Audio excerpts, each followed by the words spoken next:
ഏശയ്യാ 39 അധ്യായം. ബാബിലോൺ ദൂതന്മാർ. അക്കാലത്ത് ഹെസക്കിയാ രാജാവ് രോഗിയായിരുന്നിട്ടും സുഖം പ്രാപിച്ചു എന്ന് കേട്ട് ബലാദാന്റെ പുത്രനും ബാബിലോൺ രാജാവുമായ മെറോദാക്കു ബലാദാൻ എഴുത്തുകളും സമ്മാനങ്ങളുമായി ദൂതന്മാരെ അവന്റെ അടുത്തേക്കയച്ചു.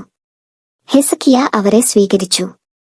അവൻ തന്റെ ഭണ്ഡാരവും വെള്ളിയും സ്വർണവും സുഗന്ധവ്യഞ്ജനങ്ങളും പരിമളതൈലവും തന്റെ ആയുധശാല മുഴുവനും സംഭരണശാലകളിൽ ഉണ്ടായിരുന്ന സർവ്വവും അവർക്ക് കാണിച്ചു കൊടുത്തു. ഹെസക്കിയ അവരെ കാണിക്കാത്തതായി അവന്റെ കൊട്ടാരത്തിലോ രാജ്യത്തിലോ ഒന്നും ഉണ്ടായിരുന്നില്ല. ഏശയ്യാ പ്രവാചകൻ ഹെസ്കിയ രാജാവിനെ സമീപിച്ചു ചോദിച്ചു, ഇവർ എന്തു പറഞ്ഞു? അവർ എവിടെ നിന്നു നിന്റെ അടുത്തു വന്നു? ഹെസക്കിയ പറഞ്ഞു, അവർ വിദൂരസ്ഥമായ ബാബിലോണിൽ നിന്നാണ് എന്റെ അടുത്തു വന്നത്. അവൻ ചോദിച്ചു, അവർ നിന്റെ ഭവനത്തിൽ എന്തെല്ലാം കണ്ടു? ഹെസക്കിയ പറഞ്ഞു, എന്റെ ഭവനത്തിലുള്ളതെല്ലാം അവർ കണ്ടു. ഞാൻ അവരെ കാണിക്കാത്തതായി എന്റെ സംഭരണശാലകളിൽ ഒന്നുമില്ല. ഏശയ്യാ ഹെസ്കിയായോട് പറഞ്ഞു, സൈന്യങ്ങളുടെ കർത്താവിന്റെ വാക്കു ശ്രവിക്കുക.